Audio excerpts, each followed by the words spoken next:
उनकी ही मेहनत का फल है कि दूर दूर से संगत यहाँ पर उनके जन्म दिवस को मनाने के लिए आई है।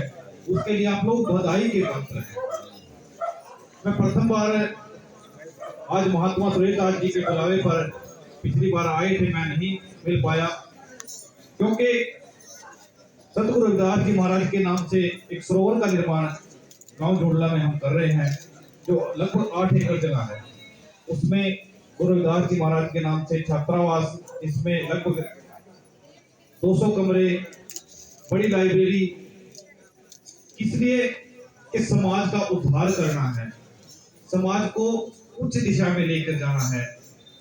सतगुरु रविदास जी महाराज ने, क्योंकि मैं देख रहा हूं इतने महान संत आपके बीच में आए हैं, आपको ज्ञान दे रहे हैं। और ज्ञान का मतलब क्या होता है कि ज्ञान का अर्जन करना, ज्ञान को प्राप्त करना। हम क्या करते हैं, सारी रात जागते हैं, जागने के बाद भी उस परमात्मा से मेल मिलाप करने की बजाय सुबह एक दूसरे की चुगलियां करके निकल जाते हैं। क्योंकि मेरा मानना है कि इससे अच्छा तो ना ही आए, सो जाए, क्योंकि अपनी नींद खराब ना करें। अगर सत्संग की तो महिमा ही है कि सत्संग की आधी घड़ी तब के बरस हजार, ये सत्संग में बैठे हैं आप लोग, इतने महान संत।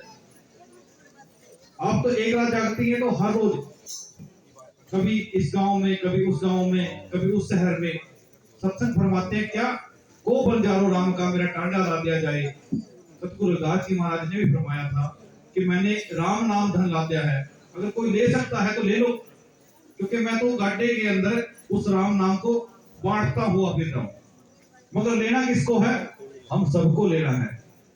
आप लोग, जैसा कि मुझे सुना था कि राजस्थान से भी साथ संगत आई है, वहां तो सुना है सतगुरु रविदास जी महाराज आपको दर्शन देने के लिए गए हैं। और वहां सबसे ज्यादा जरूरत किस चीज की है, क्योंकि मैं अखबार के माध्यम से पढ़ता हूँ, न्यूज के माध्यम से देखता हूँ, सबसे ज्यादा जरूरत है वहां शिक्षा की। क्योंकि जब तक जातिवाद रहेगा, अंधविश्वास रहेगा, हम सतगुरु रविदास जी से नहीं मिल पाएंगे। इसलिए आप लोगों से प्रार्थना करूंगा कि अपने बच्चों को ज्यादा से ज्यादा पढ़ाएं, क्योंकि पढ़ाई ही एक ऐसा मार्ग है। क्योंकि आपके पास जमीनें तो है नहीं है, ना ही 50 एकड़ 100 एकड़, आपके पास शिक्षा ही है जो आपको दहाड़ने की ताकत देगी। संत महापुरुष यही फरमाते हैं कि जितने संत महापुरुष इस विराजमान बैठे हैं, सभी का साथ है जो वो सरोवर बना रहे हैं, उसमें आप लोगों का भी साथ चाहिएगा। मैं ज्यादा ना बोलते हुए, क्योंकि महात्मा जो सुंदरलाल जी देखने में साधारण थे मगर दिन रात लगे रहते थे। संत नेकीदास जी, जिनका नाम देश विदेशों में फैला हुआ है, उससे जुड़ी हुई साथ संगत यहाँ पर पधारी है, मैं उनका भी बारंबार आभार व्यक्त करता हूँ। और महात्मा सुरेशदास जी का भी आभार व्यक्त करता हूँ कि आप लोगों से हमें रूबरू कराया है।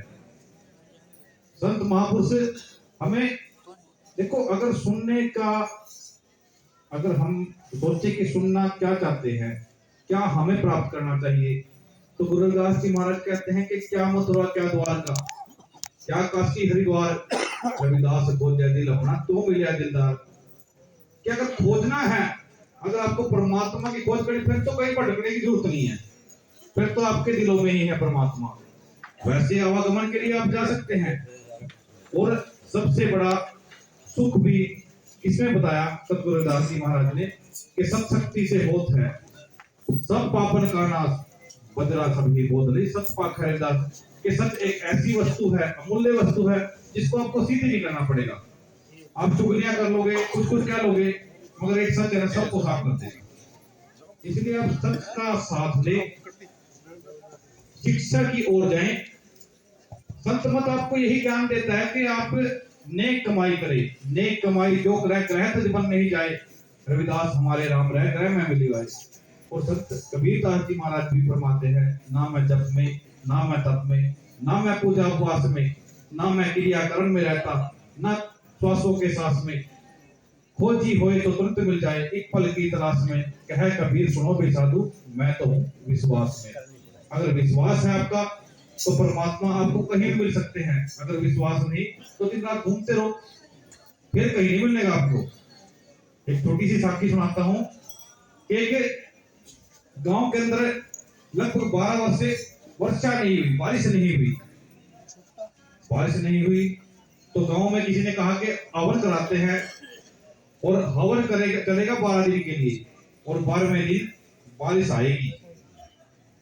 तो 11 दिन तक गांव वाले लगे रहे हवन की, हर रोज जाते, पूजा अर्चना करते, मत्था टेक कर वापस आ जाते। तो 12वां दिन हुआ, विश्वास की बात है, सुनने की बात है। 12वां दिन हुआ तो सभी चलने लगे। तो घर से एक छोटा बच्चा, उसने हाथ में छतरी उठा ली। क्या उठा ली? तो बच्चे ने छतरी उठा ली। तो उसके बाप ने पूछा कि बेटा ये छतरी क्यों लेके जा रहे हो? तो उसने कहा पिताजी 12वें दिन बारिश आएगी, क्योंकि उसका विश्वास था। और जब वो छतरी लेकर गया और हवन हुआ तो बारिश आई। तो विश्वास को बहुत करके घर से लेकर चले, अपना विश्वास उस परमात्मा से जुड़कर चले। देखो ये सत्संग किसी किसी को मिलता है, क्योंकि यहाँ पर गांव बहुत बड़ा है, आसपास भी काफी लोग आए हुए हैं, मगर प्राप्त किसको रहा है? आप लोगों को। तो मेरा आपसे अनुरोध है कि सबसे पहले तो उस महान शख्सियत महात्मा सुंदरदास जी की कृपा से हम जुड़े हैं, एक दूसरे के दर्शन हुए हैं, और अलग अलग डेरों से, अलग अलग मत से यहाँ पर विराजमान संत बैठे हैं, साध संगत बैठी है। सबका दर्शन उस महान विभूति की वजह से हुआ है, महात्मा सुंदरदास जी महाराज की वजह से, महात्मा नेकीदास जी की वजह से। तो सभी का बारंबार धन्यवाद। एक बार जय हो जरूर गाइए उस महान विभूति का। बोलिए परम संत महात्मा सुंदरदास जी महाराज की, बोलिए सतगुरु रविदास जी महाराज की, बोलिए सतगुरु रविदास जी महाराज की, परम संत कबीरदास जी महाराज की। आपका बहुत बहुत धन्यवाद। मैंने इनसे रिक्वेस्ट की थी कि मुझे आगे भी जाना है, और आप लोग